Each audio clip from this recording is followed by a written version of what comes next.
Salut, bienvenue dans Jeux de puissance. Ça faisait un peu de temps, hein. Bon, la dernière vidéo est pas si loin que ça, mais j'en avais pas fait énormément, effectivement en fin de saison, mais en fin d'année plutôt. Mais, cette année, on va reprendre, on va essayer de reprendre un peu plus, de façon un peu plus virulente, un peu plus de vidéos. Bon, je vous promets rien, hein, parce que c'est toujours un peu compliqué, travail, bon, j'ai pas été super en forme, toute la fin de l'année, mais, voilà, donc j'espère que là, ça ira mieux et que j'aurai un peu plus le peps pour, faire ces vidéos. Et je voulais vous parler, des Canadiens, de Montréal. Et oui, j'ai un t-shirt des Sables de Buffalo, mais je voulais parler des Canadiens de Montréal. Mais au final, j'ai regardé le début du match hier des Red Wings de Détroit contre les Kraken de Seattle et ce fut, vraiment, on va dire que on peut dire que ça a été, un très, très bon début de match pour, les Red Wings de Détroit qui ont rapidement mené 4-0 contre, les Kraken de Seattle et ça s'est terminé 6-2 et c'est pour ça que je on va plutôt regarder ce qui se passe pour cette wild card, parce que je pense que parler des Canadiens, c'est aussi parler de leurs adversaires, des adversaires directs pour cette wild card, parce que ça va être vraiment un chantier pour cette wild card. Donc, on va se plonger un peu là en mi-saison sur ces équipes qui vont s'affronter pour récupérer ces deux dernières places qualificatives. Donc, comme je vous le rappelle, comme je vous ai rappelé la dernière vidéo, la wild card, comment ça marche? On a les trois premiers de chaque division qui sont qualifiés et pour la wildcard, on prend la conférence, on prend les équipes qui restent, donc il y a 6 équipes qui sont qualifiées sur les seize équipes, que compose, la conférence Est, donc 3 et 3 chaque division et là on prend toutes les autres, donc les 10 dernières équipes et on prend les 2 meilleures en termes de points et elles sont qualifiées donc pour, les, playoffs et donc on va regarder ce tableau tout de suite, le tableau qui nous permet de voir le pourcentage de points, hein, bien sûr, on regarde le pourcentage de points encore en cette mi-saison car, comme je vous l'ai déjà dit plusieurs fois, c'est compliqué, de prendre les points vu que toutes les équipes n'ont pas joué le même nombre de matchs et on va regarder, quelles équipes sont plus à même de se qualifier ou pas et celles qui sont en forme et celles qui ne le sont pas. Et comme on peut voir, la première équipe qui peut se qualifier, c'est les Sénateurs, si ça s'arrêtait aujourd'hui, avec 536. Mais comme on peut voir, ils sont en forme vu qu'ils ont gagné leurs deux derniers matchs. Leur dernier match était une victoire contre les Stars de Dallas, c'était la nuit dernière. Ça, c'est une victoire vraiment très intéressante car c'est une victoire contre une grosse équipe, 3-2 et ils ont gagné contre les Penguins de Pittsburgh. Ça, c'était, lors du week-end 5-0 et là aussi, c'était une victoire très, très intéressante d'ailleurs, match qu'ils ont, parfaitement dominé parce que les Penguins de Pittsburgh est une équipe qui va être dans, ces, 10 équipes qui se battent pour se qualifier pour, ces 2 places de wildcard. Comme, vous pouvez voir, malgré ces 2 victoires sur les 10 derniers matchs, c'est pas non plus, la fête du côté des Sénateurs, hein, 4 victoires seulement sur les 10 derniers matchs, mais on peut dire qu'ils ont, peut-être lancé une belle série. Ils affronteront d'ailleurs les Islanders, c'est dans 2 nuits, les Islanders qui eux aussi se battent, mais qui sont sur une meilleure série, hein, comme vous pouvez le voir sur le tableau, 3 victoires d'affilée, mais qui eux aussi se battent, mais qui sont plus loin, pour cette place qualificative. Ensuite, derrière, il y a les Blue Jackets de Columbus, l'ancienne équipe d'Alexandre Texier, qui eux, sont vraiment, très intéressants en ce début d'année, donc mi-saison, avec 4 victoires d'affilée et sur les 10 derniers matchs, comme vous pouvez le voir, 7 victoires et 1 défaite en plus après le temps réglementaire, ça fait 1 point, donc c'est toujours assez agréable de récupérer 1 point. Les Blue Jackets de Columbus qui ont justement gagné lors du dernier match les Blues, de Saint-Louis d'Alexandre Texier, qui ne jouait pas. Alexandre Texier, c'est un peu en dents de scie, on ne sait pas s'il va jouer ou s'il joue, donc voilà, c'est un peu dommage. Mais bon, on parle des Blue Jackets de Columbus qui, comme vous pouvez voir, sont très, très intéressants et seraient vraiment une belle surprise pour les fans, des Blue Jackets, vu que personne n'attendait cette équipe se qualifier, cette saison.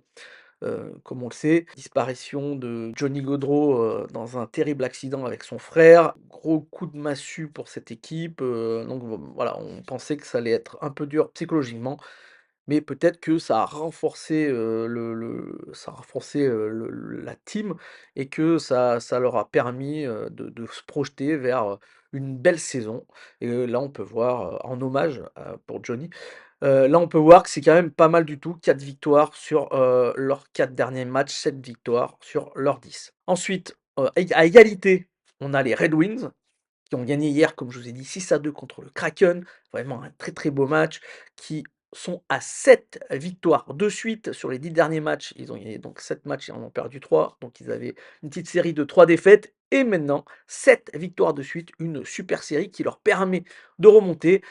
Il faut dire qu'on a changé d'entraîneur, du côté, des Red Wings et depuis, qu'on a changé d'entraîneur, ça se passe plutôt, pas mal. Voilà, pas mal, ça à tel point qu'ils sont, là, qu'ils se battent pour, se qualifier et juste derrière, là, on n'a pas changé d'entraîneur, c'est les Canadiens, de Montréal. Bon là, ça se joue en différentiel de buts, mais ils ont le même nombre de points. Ils ont eux aussi une belle série, hein, voilà, sur les 10 derniers matchs, 7 victoires, une défaite après le temps réglementaire. C'était contre les Stars de Dallas, le dernier match qu'ils ont joué.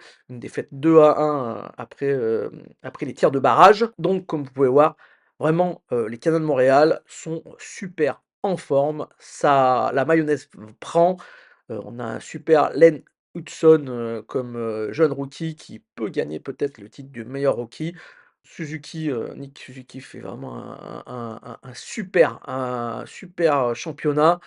Il fait des passes, à Cole Caulfield qui marque des buts. Vraiment, les gardiens, Montembeault, fait vraiment le job. En plus, ils ont déniché un gardien là et qui ne perd pas. 3 matchs, 3 victoires. Jeune gardien tchèque de 23 ans, Jacobs Dobbs, qui a joué 3 matchs donc, avec le Canadien de Montréal là, vu que, ils avaient des soucis de gardien pour remplacer, Montembeault et qui fait très bien, 3 victoires pour lui. Jack Dobbs qui a gagné, contre Washington, contre le Colorado et contre la Floride. Pas n'importe quelles équipes en plus, hein. Vraiment, assez impressionnant ce jeune gardien tchèque, donc il va falloir qu'on continue à regarder, vraiment, de façon, pointue ce gardien. Ça pourrait être vraiment, la bonne découverte pour le Canadien de Montréal. En plus, c'est le second de Montembeault qui tourne vraiment très, très bien. Il a été, ce Jacob Dobbs a été, drafté en 2020, 12e dans la 5e ronde, 136e en tout, hein et peut-être que ça a été, une petite pépite que vient, de trouver le Canadien de Montréal. Ensuite, on a Boston, derrière, donc ces 4 équipes, on a Boston qui a un peu de mal, même s'ils ont gagné leur dernier match. Il paraît qu'il y a eu des soucis entre Pasterniak et Brad Marchand, mais bon, d'après Brad Marchand, tout ça est une invention, des journalistes. Dans tous les cas, ça allait pas super bien comme vous pouvez le voir, 3 victoires seulement sur les 10 derniers matchs, même si le dernier match a été une victoire contre les Panthers de la Floride, victoire en prolongation avec un but de Pasterniak. C'était, samedi soir, je crois, un match, à heure, européenne. Dans tous les cas, Boston qui sont en course, hein, ils sont pas très, très loin du Canadien ou des Red Wings et pas si loin que ça des Sénateurs à Columbus, mais on peut dire que dans la série, c'est peut-être ceux qui sont le moins, en forme. Ensuite, on va reculer un petit peu et il va rester, 4 équipes qui sont à 500 ou en dessous, qui sont, à mon avis, un peu plus loin pour aller, récupérer une place en play-off, mais comme je vous l'ai dit, c'est très, très serré. On a bien sûr les Rangers qui ont gagné leur dernier match et qui vont affronter pour leur prochain, l'Avalanche du Colorado, hein, à l'étranger en plus. Donc attention aux Rangers, ça peut être compliqué.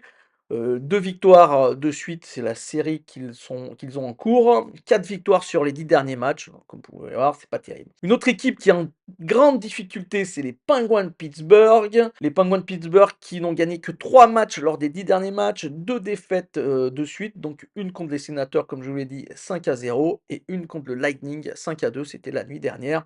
Est-ce que avec ces 2 défaites, ils ont commencé déjà à perdre vraiment, de l'influx pour, ce sprint final vers une qualification en wildcard. Ensuite, on a les Islanders qui, eux, sont plutôt sur une bonne série, 3 victoires, d'affilée, qui affronteront donc les Sénateurs, pas cette nuit, mais dans, 2 nuits et là, on verra si on peut encore espérer du côté des Islanders. Ils ont gagné, comme je vous l'ai dit, leurs 3 derniers matchs, 5 victoires sur les 10 derniers Et ensuite, on a, les Flyers qu'on verra jouer ce soir contre les Panthers et qui joueront contre les Blue Jackets de Columbus. Match très, très important, pour les Flyers et pour les Blue Jackets de Columbus. Et là aussi, ils ne sont pas dans un super mood, seulement 4 victoires lors des 10 derniers, matchs. Malgré un gros, gros match contre les Ducks d'Anaheim, leur dernier match, ils ont gagné 6-0. Voilà, je vous ai fait un petit point sur, cette course, pour les wildcards de cette, conférence, Est. Une course qu'on va suivre de très, très près. Je vous ferai des petites vidéos assez régulièrement pour justement cette course, pour voir où on en est. On parlera aussi bien sûr de la conférence Ouest, ne vous en faites pas. Je vous dis franchement, par rapport à ce que j'ai vu, je vois pas tous les matchs, hein, je vous dis, voilà, on m'a fait, quelques commentaires en me disant, «Tu vois peut-être pas tous les matchs», non, je vois pas tous les matchs. Il y a vraiment, vraiment beaucoup de matchs, donc je ne peux pas voir tous les matchs, mais de ce que j'ai vu, les Red Wings m'ont vraiment impressionné hier soir. Moi, je vous dis franchement, hier soir, j'ai vu le début du match contre le Kraken et c'était assez impressionnant. Les Sénateurs, je trouve les Sénateurs, plutôt pas mauvais, pareil, je les ai vus, contre les Pingouins, le début du match contre les Pingouins et c'était vraiment, ultra, dominant. Boston, je les ai trouvés plutôt faibles contre les Panthers de la Floride. Je pense que les Panthers méritaient de gagner ce match, mais les Boston Bruins ont été, comment dire? Ont été plus efficaces devant, les cages de Bobrovsky. Je vois, vraiment, les Red Wings et les Senators peut-être au-dessus. Les Canadiens, attention aux Canadiens qui sont vraiment, vraiment dans une belle série, ça tourne vraiment très, très bien. Ils ont pris énormément de morale. Il y a des jeunes joueurs qui sont très, très bons, des gardiens qui sont, vraiment, très bons aussi. Donc attention aux Canadiens et bien sûr, les Blue Jackets de Columbus. J'ai pas vu beaucoup de matchs des Blue Jackets de Columbus, je peux même dire que j'en ai vu presque aucun. Donc j'avoue que je n'ai pas beaucoup de points pour analyser, cette équipe. Je vais essayer d'en regarder, cette semaine, regarder un ou 2 matchs des Blue Jackets de Columbus. Je vais peut-être regarder, celui, contre les Flyers justement, qui aura lieu, demain soir. Les équipes en dessous, Rangers, Penguins, Islanders et Flyers, je pense que ça sera quand même beaucoup plus difficile pour elles, à part, une énorme série comme on a pu le voir par rapport par exemple avec les Red Wings, je ne vois pas ces équipes, réussir à se qualifier, à remonter, la pente. Mais bon, peut-être que je me trompe et peut-être qu'ils vont réussir une énorme série et qu'ils vont se relancer pour une qualification pour, la wild card dans la conférence Est. Voilà, j'espère que cette vidéo vous a plu. Si c'est le cas, n'hésitez pas à me faire un petit like, un petit commentaire ou à la partager. Moi, je vous dis à bientôt pour de nouvelles news de la NHL. Allez, ciao!